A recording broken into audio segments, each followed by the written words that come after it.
Well, Joe, thank you so much for joining me today. I'm like so excited for this conversation. We've known each other, gosh, I was trying to think about it. Is it like at least 5 years? I feel like it's been more than that. Maybe six, something like that. It would have been early into my like 10 year on the board with Beat, I guess, Yeah, which that would have been at least, well, maybe 5 or 6 years ago, probably. Yeah, you're probably right, somewhere around yeah. there. Because I'm thinking, what ATF started in 2016, Hmm. and was that when it was like officially launched, or when you started it while you were still working your corporate job? Yeah, I started it when I was still working full time. So it was officially launched in January, I guess, of 2016. Okay. So then, yeah, it must have been 2014, 2015 that we first met Yeah. with Beat. Um, Yep. because I remember sitting at a coffee shop in Nashville with you and talking about joining the team, and then now I am kicking myself that I never actually did that. But There's still time, Stacy. anyways, all right, well, so yeah, before we jump into like all the ATS stuff and just the really cool things that you're doing, can you just take a minute and like tell us who you are, about a little bit about yourself, just so we get to kind of know you before your companies. Yeah, sure. This is always probably the most awkward part. Talking about yourself personally is probably harder than talking about your company. But I'm one of the unicorns here in Nashville. I'm one of the born and raised people from Middle Tennessee. There's not a lot of us around here. I grew up in a town called Mount Juliet, Tennessee, and I now live in Franklin, Tennessee. Um, I I have a sport management background. That's what I went to school for at the University of Tennessee, Knoxville. So sport production is kind of where I've always been in my professional career, and took a little detour there for a little while, but mostly that's where I've lived. Have a beautiful wife, have two young children, a boy and a girl. I'm kind of living the American dream in a lot of ways. But things are going good for me, and that's in a nutshell who I am and what I do. That's awesome. You did great. It's awesome. So you said live in the American dream, and part of that I feel like is kind of this organization that you've launched. Well, organizations, I guess. Um, so, tell me, dream is a big part of who we are here at Live Your Great Story, of just um, challenging people to dream big dreams and go after things. You said that you were in the corporate world a little bit, but your heart and your passion is sports production and management, things like that. So um, I'm going to jump a little deeper into that in a minute. But first of all, let's start with ATF. So tell us, what is ATF, and where did that dream come from, like for this company? Yeah. Well, growing up, I had no plans of being an entrepreneur. That was never like, it never crossed my mind. I grew up in a family where my parents had jobs. They worked in those jobs pretty much their entire adult life. They never bounced around like our generation does. Hmm. They never had that bone in their body to go out and start their own thing. So that wasn't a part of my upbringing. Um, and so when I started to kind of figure out my own path, it really wasn't until I joined the corporate world that the thought of owning my own business and being an entrepreneur really even crossed my mind. Because when I first started working in like the real world, like post college, that would have been 2003, 2004 ish. I was still kind of on that path of I just need to find a good job and just ride it out for my whole career and then retire one day. And then we'll talk a little bit more about that. But eventually, when I left the sports world and I got involved in the corporate world, the clients that I was working with were all business owners in the accounting space. So these were people that owned accounting firms, small, medium, and large. And a lot of times you think of like a big accounting firm and you don't really think of that as an entrepreneurial venture, but it really is. The people that started those accounting firms, in most cases, did them from scratch and they built their companies. And that was really inspiring to me to kind of get to know them and understand all the challenges they faced. And that opened my eyes to this whole new world of what my life could be. Hmm. And that kind of sparked Above the Fold. I knew at that point I wanted to give it a go. I had no idea what that meant. I didn't know what I was going to do. I didn't know how to go about it, but I knew that one day I was going to make that challenge or tackle that challenge and start a business. Um, and so it took a while for me to figure out what I wanted, what was worth taking that risk for. Hmm. And it wasn't really until I got involved into the sport of triathlon, just as a recreational athlete, not in the business world, but just as an athlete in the sport, that the sport itself, I saw an opportunity to jump into that in the business world. And so that sparked the thought process of what Above the Fold could be. And sport event production has always been where my background was. And so I thought, well, maybe I could just be in the world of sport event production privately, and triathlon could be my entry into that. So, long story short, that's the birth of it. That's how it all started. And, we can talk a lot about, the genesis behind, the first thing that got me into that. But that's in a nutshell how it all kind of came to be and what it is, and why we're here today, which is great.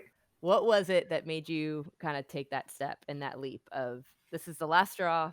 I'm going to leave what's safe and I'm going to jump into my passion and my dream? Yeah, so it was seeing and experiencing the energy level that the business leaders that I was working with displayed. They were constantly showing passion for their product, passion for building their team, passion for developing their employees, passion for servicing their client. Just everything about it was passionate. We're talking accounting, which you wouldn't really think that's like a sexy topic or but these guys, a business is a business. My business is a smaller scale of what they're doing, but it's pretty much the same thing. We're building something from scratch, and you got all the intricacies of it. But it was what they were doing day to day of living that brand and living their business, and that was who they were. And I just found that incredible, and I was not experiencing that. I was working, okay. I was just doing a job, and I enjoyed it, and I was good at it, and I had fun, and they paid me well, and all that stuff. But I didn't have that passion, and I don't know if I would have ever known of that passion was a realistic thing without talking and experiencing it from other entrepreneurs. I just, like I mentioned earlier, I didn't have that background, and so that opened my eyes to what it could be. How can you become passionate and just absolutely in love and live that? The old cliched saying of it doesn't feel like work. Like, how can you truly do that? And so that's kind of what started it for me. And I took the leap. I took the gamble because I was doing well. I had great insurance. I had retirement. I had it all. And I stepped away, and that's with nothing. It's not like I was inheriting something that had success. It was all from scratch, and that's scary. But I felt very strongly that we were going to succeed. What were some of those fears that you had to overcome? The first and foremost is I had no idea what to do. So, like, if you think about anything, like if you have no skill set on doing something like that, and you have no training or nothing, that's very intimidating. And so I truly just had to figure it out. And that's become my mantra of my business, which is make it happen. It's kind of our slogan. And I live and breathe by that now. And I've learned that you don't have to have all your ducks in a row to make something work. You set your eyes on something and you just make it happen. However that happens, whatever that process is to get you there, just make it happen. There is no right or wrong. And that was the biggest fear for me, was just overcoming the unknown of what to do. I wasn't necessarily afraid of, the finances of things or insurance or all that. It was simply, can I actually get this off the ground and make it something, and not just waste time doing something? I want to actually build something that's sustainable and can build. I don't know if I'm necessarily building a legacy, but I mean, ideally, yes, I would love for this to become something for the long term. Mhm. And I think that, I think we're slowly getting to that point where I think this could be a sustainable thing. That's really awesome.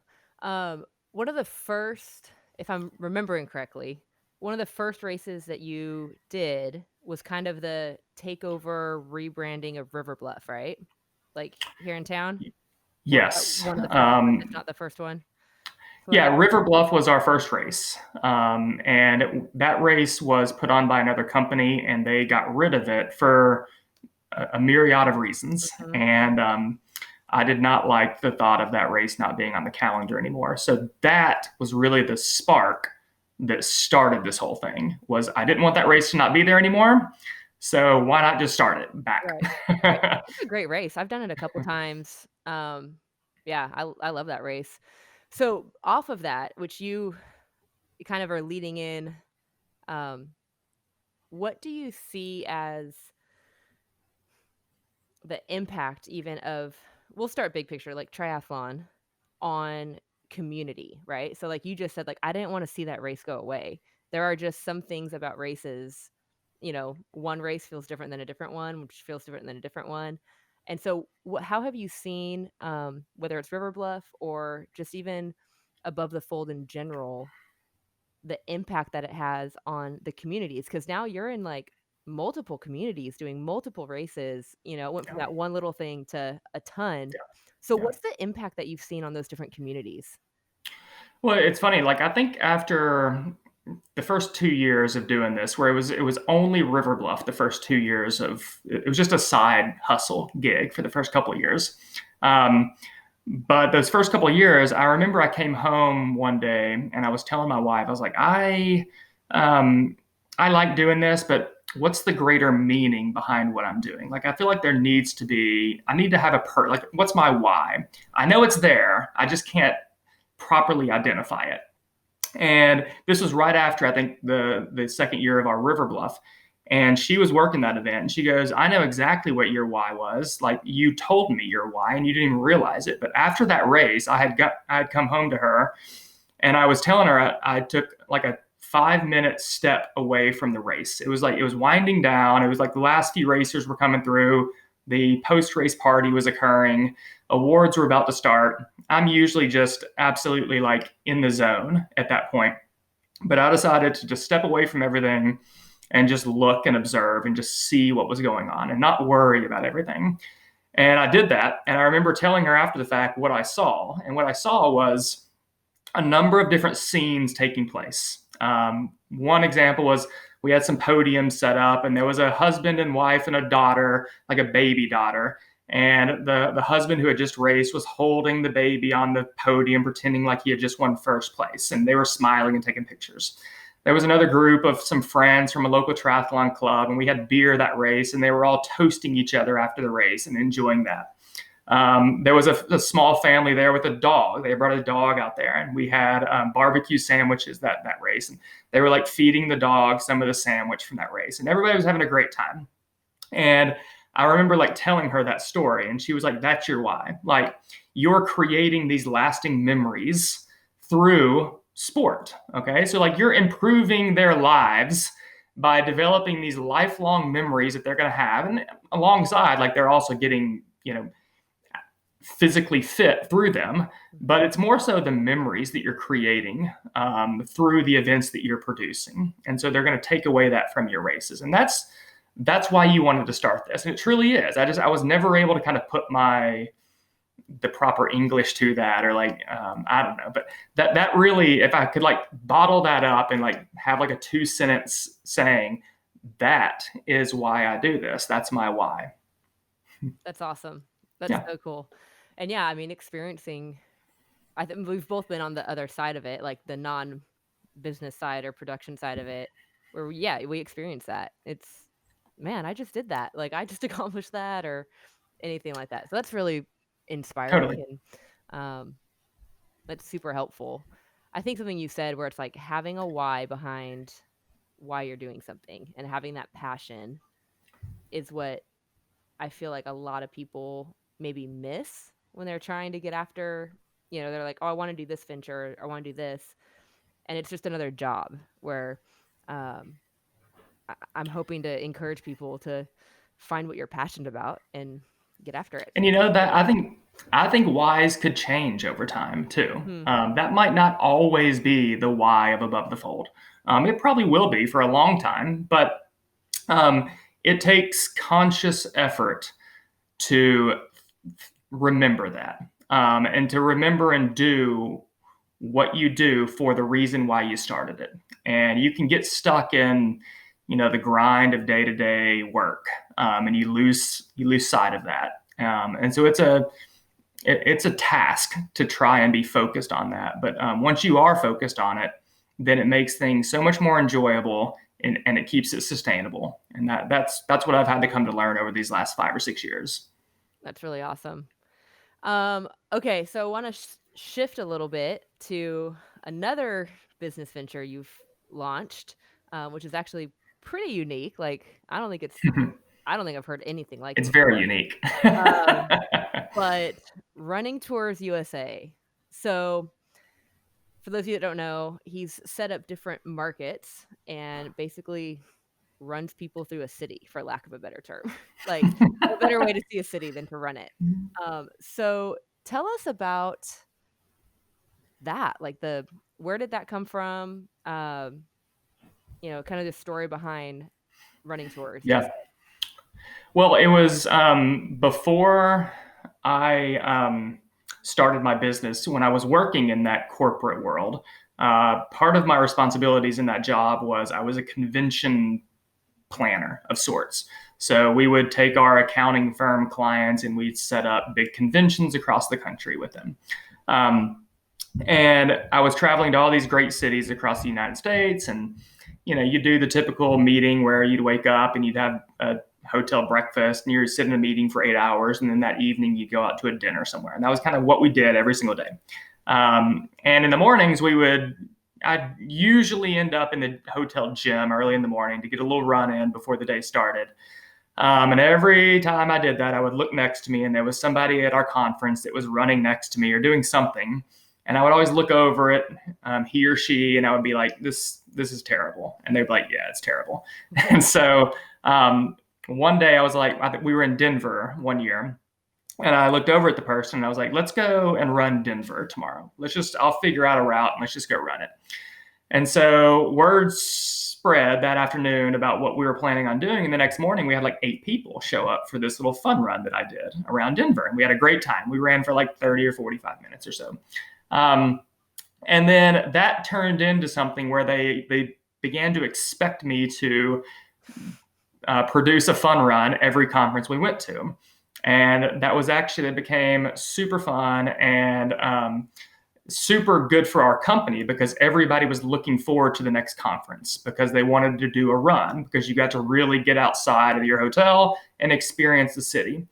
And so I did this for a few years, and it was actually the very last conference I was producing before I was leaving the company to start Above the Fold. And we were actually in Nashville. And I was doing the run in Nashville, and we had like 70 something people show up to this run. It was amazing. And nobody's paying anything. This is all just something I organized. And I remember I took a picture on the pedestrian bridge overlooking the city skyline behind them. And I emailed out that picture to everybody after the conference. And I started to notice that picture going viral on their LinkedIn pages. Okay, they were all posting it and talking about their experience in Nashville at their conference, and it was amazing. And so that got me thinking, you know what? There's something here. Like, these business people are loving to see the cities they're going to, and they're sharing it with their whole network, and that becomes this exponential thing. And so, long story short, I saw that opportunity and I created Nashville Running Tours. I won't get too much into it, but Nashville Running Tours is not a unique thing. There was somebody years ago that created Nashville Running Tours, and it never really took off for them because of a lot of reasons, but just time being the big thing. They just couldn't devote the energy to it.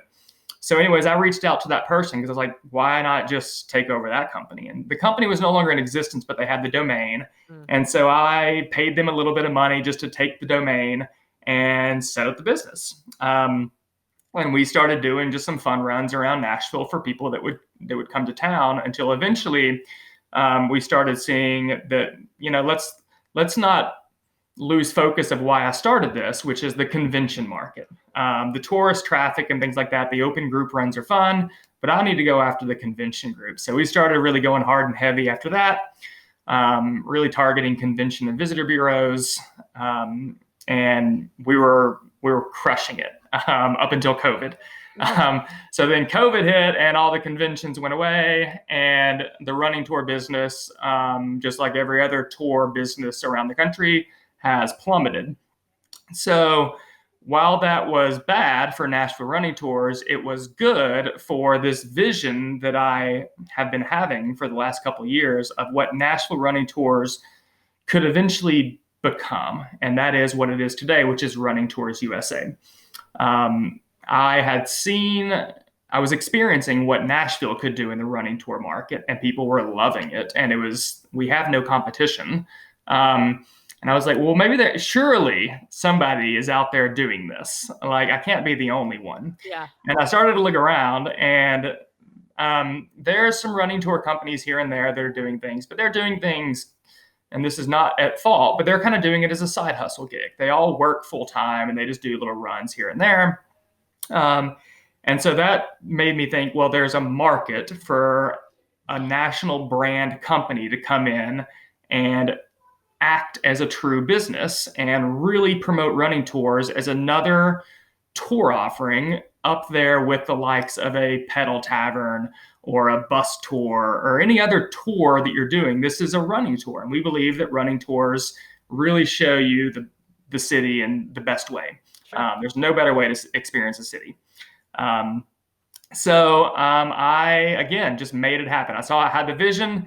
It's COVID season. It's not the best time to be launching a business and be like targeting the tourist and travel market. But it also has given me the time to devote to what the business plan was going to be for this, to get everything lined up, to start going after the different markets and doing interviews with all the people and starting to build out that foundation of the people that are leading each of the markets and get everything set up so that come, summer, fall, and then 2022, full steam ahead, hopefully, we're there and we're waiting and we're crushing it because we believe that this is a unique offering that if people know about it, that this is a thing, that most people will do it. It's a low price point. It's a morning activity in most cases. It's super fun. We have great tour guides that are passionate. They know the city. They can tell you things you're not going to get anywhere else. And it's just a lot of fun. So that's Running Tours USA. I rambled on. I apologize for that, but that's it. I love it. So how many markets are you in now? Like, at least set up for? Well, so we launched Running Tours USA, I guess, November 1st. Okay. So it's been a month and a half. Yeah. And we were up and running in Nashville, obviously. We have since brought on 6 other markets in this month. Okay. So this has been a whirlwind month of like interviewing and talking and bringing people on. So we now have 6 markets that we will eventually start having live runs in. We're still building out that offer. And also there's just not a lot of travel right now, but we're going to be set up in Charleston, South Carolina, San Diego, California, Chicago, Illinois, Miami, Florida, New Orleans, Louisiana, Reno, Tahoe. We're going to be up in Rochester and the Buffalo area soon. I feel like I'm missing one.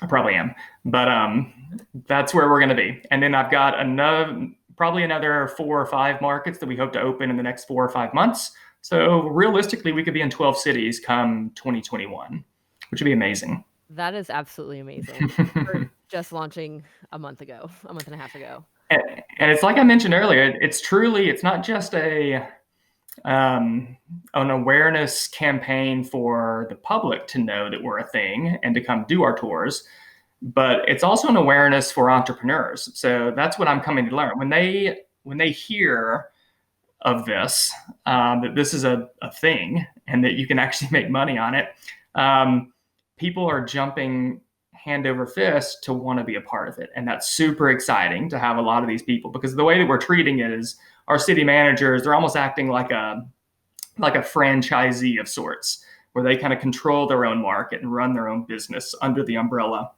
of Running Towards USA. So I'm working with fellow entrepreneurs in this, Mm. which is super exciting. That's awesome.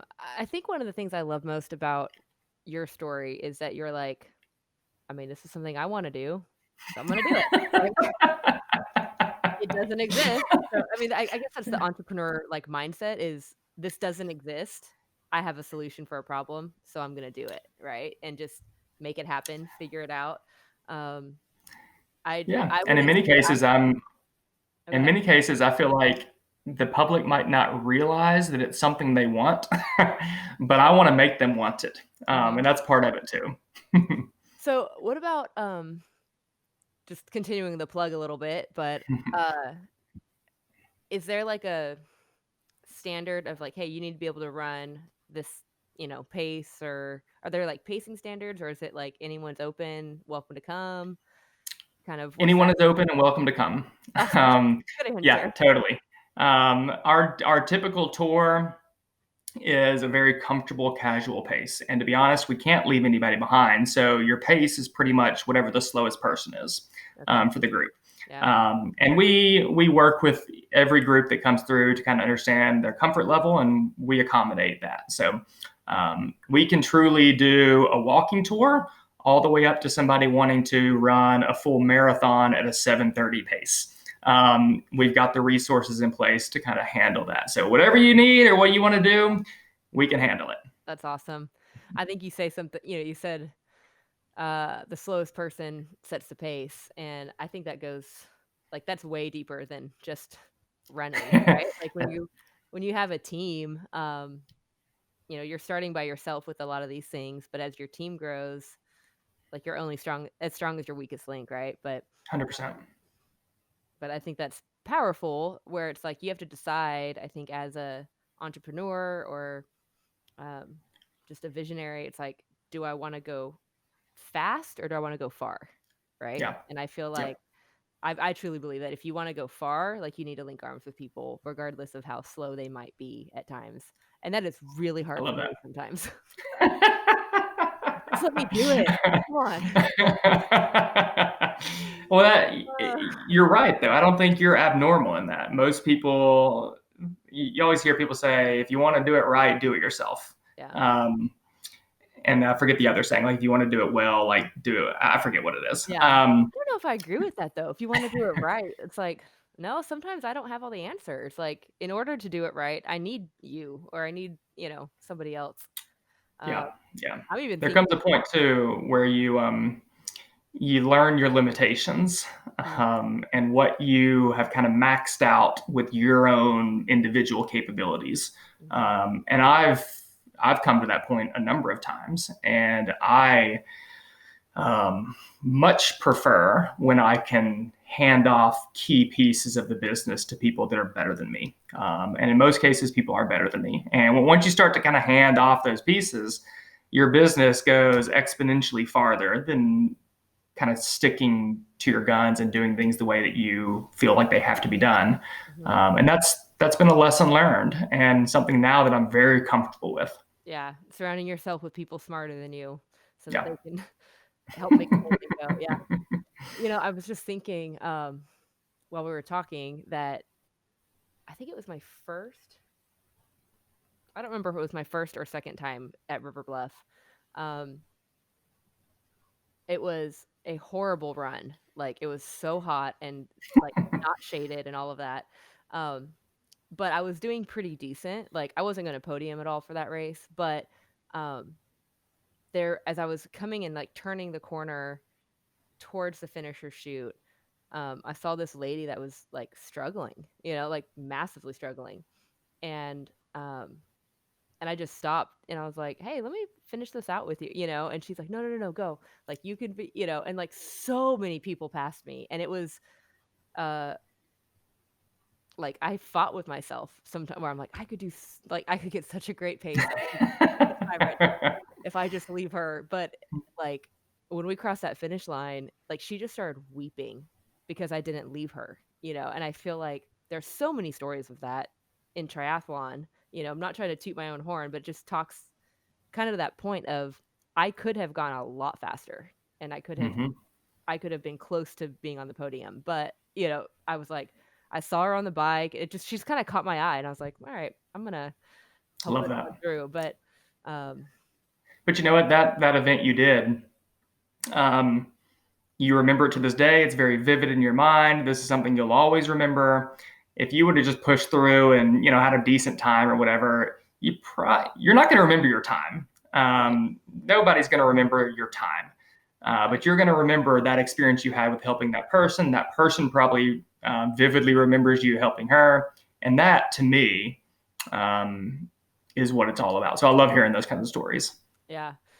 Have you heard any other stories or experiences? I know running tours is like the national one is low or newer, but from Nashville running tours or from any of your races where it's just like kind of one of those moments where your why really came through. Where you're like, man, that's why I do this. Outside of the what you had already told us, but like a specific story, maybe. Totally putting you on Well, the it's spot. yeah, it usually is not um, known until after a race or leading into a race. And usually those whys don't come out until you get an email from somebody or you get a phone call from somebody telling you the impact of whatever it is they experienced Right. from your event was. Um, so there's, I mean, I truly there's, and this is, I don't think it's just me. I think it's every race director has these, but I've got a whole email file truly of these things that come through. And there's got to be over 100 of these things Mm. where people will send you a message saying, this was my first triathlon. The typical, I either like started the year at 300 pounds and I lost all this weight and did my first race, or stories like my husband was a crazy Ironman triathlete. He got cancer and passed away last year, and I've kind of picked up the mantle from him. And this was my first, and like racing in it, stuff like that. And I'm like getting chills talking Oh, things like that are happen every race, and you don't know. Like you just look into people, you have no idea, but everybody has that story. And most stories they might not be as dramatic as other people's stories, but everybody's got a story. right. Um, and that's cool. And just getting people to like realize their own whys behind doing this race is part of my why, I guess. I love people kind of realizing the impact that this is having on themselves. And that's just, I don't know. I need to pull back open that folder, that email folder I have, because I do it probably once a year just to kind of stay motivated. And I have not done that, especially 2020, which has been kind of a down year for racing. This is probably the time to do it. But yeah, that's no real like pinpoint stories, but there's just a lot of that kind of stuff. That's cool. What is since we are wrapping up 2020 and we all know how horrible that's been for the race community. Um Besides like races being canceled, because we obviously have established that races are more than swim, bike, and run, right? Yeah. Um, how has this whole COVID thing impacted even the racing community, like from your perspective as a race director? Um, but then just even above the fold, because I know you guys, you got the Legion like thing, and you've got all these people invested in Yep. producing races. Um, and producing athletes even. Right. So like what has that impact been like this year? Um, I mean, it's a challenge. It's there's we sent out our newsletter last week, um, because I've been getting a lot of questions about like, hey, what's the deal for 2021? When's registration opening? What's your schedule? Yada yada yada. And normally at this time of the year, we have launch registration. We're like right in the mix of, really promoting early bird discounts and getting lots of people to sign up for races. And we have not even like pretended to start that process yet. And so we sent out a newsletter last week just providing an update on this. And that was literally, we don't know enough yet to feel comfortable with launching our typical registration. We don't know what 2020 is going to look like. We don't know what consumer confidence at this point is going to look like. We don't know how we're going to best implement the new protocols for putting on a race and how that fits in with delivering a race and getting approvals from municipalities and all this stuff. We're operating on deferred revenue. So all of our money came in from registrations before we shut everything down, and it's being carried over to next year. And we might not get a whole lot of extra money on that. So it's all deferred revenue that we're operating on. So it's this whole new world that is scary. And I am wanting to do it as best I can. And as best I can is to push the brake a little bit, slow things down, and put together a strong plan so that when we do launch registrations, we've got everything in place and we're ready to go. So for us, we're confident that races will occur. What races will look like will be different. How we operate will be different. But we're confident there will be a product, okay? The participants themselves is, who knows?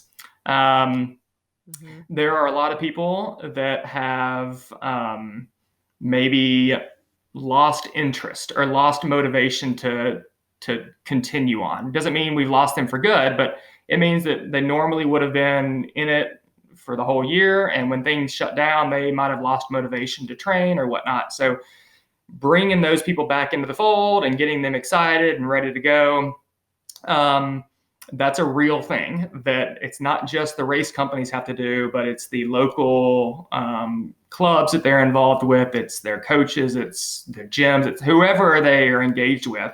They got to kind of get that motivation from everybody. So but while I've kind of gone doom and gloom here, there is positive in this. And the positive is people are out there more active than ever, in my opinion. Maybe not the usuals. They might not be as active as they once were, but we're getting a lot of new people that are becoming active. They're getting a lot of people that have bought bikes this year. They're out riding bikes. Got a lot of people out there running. And this is, in my opinion, low-hanging fruit that we need to figure out a way to capitalize on this new population of people that could get introduced into endurance sports. And so I see that as a positive. And so trying to leverage that positive with hopefully what we can deliver to them in 2021 could hopefully be a positive for us.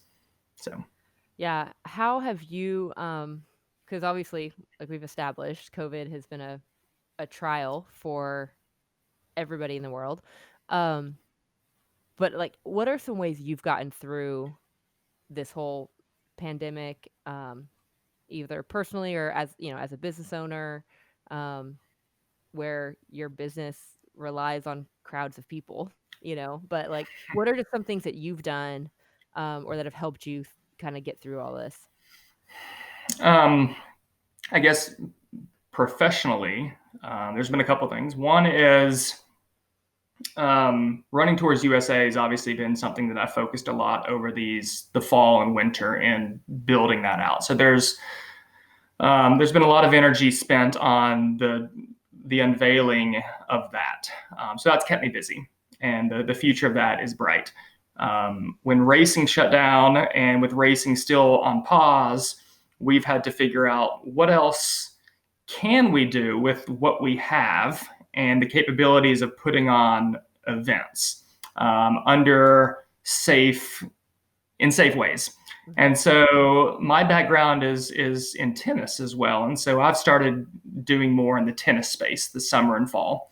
And so we've started a couple of leagues here in Nashville in the tennis world, which work really well because it's not big clusters of people. Mm. People come, they play, they go. And people have been wanting to get out there and play tennis, and a lot of tennis activities have also gone away this year, and so we've kind of filled that gap for them. So tennis has kept us busy, and tennis has a lot of potential with what we could be doing moving forward. So that's been good. Personally, this has been a fantastic year. Personally, um, That's great to hear. it's there's stress, but like personally, I've got it's been surprisingly fun to have the I work from home, and it's been surprisingly fun to have the family here all the time. Our kids do virtual learning. We have somebody that helps them here, but everybody's home. Um, we've we've figured out that whole dynamic. It works really well. We've done a lot as a family. Our neighborhood has come together really strongly. We've made new friends. I've done a ton of projects around the house. Like it's just been a fun year, and I feel very accomplished in a lot of ways with that. So it hasn't been a total terrible year for Awesome. things. I love hearing that because I feel like so many things I see on social media and like all over TV, whatever, all over around me is 2020 sucks. 2020 sucks. And I'm like, y'all, yeah, it's been horrible. Like it hasn't been fun necessarily, like with COVID and the division that masks and the politics, like with just there's so much division, I feel like, in our nation right now. That has not been fun. I had hip surgery in May, but, like, like you, I'm like, "This has been a great year." Even though I had hip surgery, like, this has been an awesome year, Yeah, and so I think it's just all it's a perspective. mindset. Yeah. um, how to make the best of the situation. And it took me a while, to be honest. Like I'm a um, people call me an extroverted introvert, and I've never really understood that. But essentially, like I get energy from being around people, but I don't always want to be around people. Mhm. And so, not being around people at the beginning really sucked a lot of my energy away from me. But then I've learned how to like find that energy in new ways, Yeah, and it's been nice. I've really enjoyed it. that's awesome. So, you may not know an answer to this, but what's next? Like, what's kind of the next venture, if you can share, if you have something? I talk to other people that are like, "Can't tell you that yet." And I'm like, "Okay." Well, we do fit in that boat as well. Yeah. I'm always looking to improve and become better, and there are definitely things that are in the pipeline for that. And a lot of those I just can't share yet, but other things I have shared, like I think tennis is something that Above the Fold will soon dive deep into. We've kind of been playing on the outskirts with it for the last couple of years, with leagues and some high school recruiting stuff for colleges. But I think we could really ramp up that service line and do some fun stuff with that. So I see that maybe as the next phase of what Above the Fold could be in the sports world. Mhm. I love that though. It's always dreaming, like you said. It's always coming up with things, and if we become static, um, then we're just gonna die. Like you can't. You Totally. gotta be moving. You know. Yeah. Um, okay, I have just two more questions. This first one is, what advice would you give to people who might have a dream of starting something? You know, whether it's a business or a venture or fill in the blank. They're just sitting at home dreaming, like, man, this would be fun. What advice do you have for them? Well, I feel like everybody's everybody's risk level or tolerance of risk is going to be different. Okay. And so, my usual saying of, just take the hurdle, make it happen. That's easier said than done. Where my advice, and this is kind of where I started our entire conversation, is engage yourself with people that are already living that world. Um, the best people to learn from are people that wake up every morning and go to bed every night where they think all day long about their business and what they're doing. And those people are going to be real with you because there's nothing really to hide. And they're going to tell you the good, the bad, and the ugly. And most of it is bad and ugly. Wow. But the good is dramatically good. So much so that it makes the bad and the ugly worth it. But you got to understand that bad and ugly. And the only way to know that is to talk to people that are experiencing that. And 2020 has been a year of a lot of bad and ugly that might scare a lot of people away from doing things that have more risk. But it's also, I think, the right time for a lot of people to take that jump where, you know what, we've just endured this scary year for a lot of ways, and we've overcome it, and let's parlay that into something magnificent. And this is the time for a lot of people, I think, to jump into something that they're passionate about, that they want to kind of create their insecurity with and build their legacy with. And so I think just, engaging with other people that are in that world is the top tip for myself. And then not worrying so much about how to do it. You'll figure that out along the way. But just taking that leap in your mind to do it is where you got to start. That's so helpful. And you are like the fourth, fifth person this weekend to tell me that. So I'm taking note on some things that are stirring. But all right, my final question. I ask this of all of my guests just because it's super fun, and I love being fun.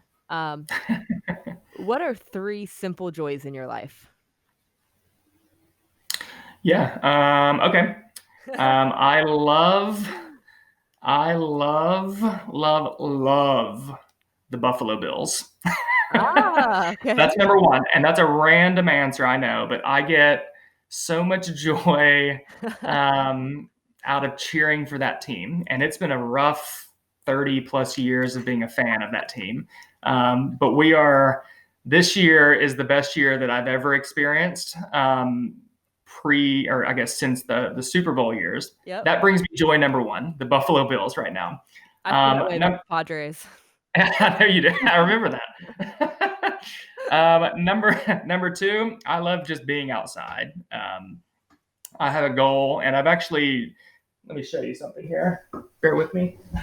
I have a goal of creating more what I call mini habits, and I learned it from this book right here. And it's a good book, but I started to make a list of things that bring me enjoyment. And one thing that always kind of popped up was if I'm outside more, I'm happier. It doesn't matter what I'm doing. If I'm outside more, I'm happier. And so I now have created my own little mini habit of ways to be outside more. And that's translating into just a happier life for me. So I'm being outside. And number three is I'll say family, but in particular, my kids. Like, they're young and they're fun. And I like being engaged with what they're interested in. I'm coaches of their teams. I like playing with their friends. I like that whole world of being a dad. Like, that's my thing. I like it. If I could just be a stay-at-home dad, that might actually be something I would be better than owning a business with. But anyways, I love that. I love my kids and hanging out with them and doing what makes them happy and being a part of that. So those are 3 things for me. That's awesome. I love it. Well, Joe, thank you so much for taking time out of your day to chat with me and catch up and just talk about life and just the ventures that you're on. Super encouraging and inspiring, and I love that you are serving the communities. Serving Nashville, serving um, Louisville, wherever you're at. San Diego, wherever you're doing it through the world of sport, because I love sport, and sport, as you know, is such a connector of people. Yeah. And so thank you for what you're doing in the sport world and the endurance world, and just making it happen. So, Well, thank you. And you're doing with this podcast. I think this is a way in your way. This is a tremendous resource for people. So I hope people find a lot of value in what you're putting together, because it's been fun to look back at all your episodes. Cool. Thank you. I appreciate that. I really do.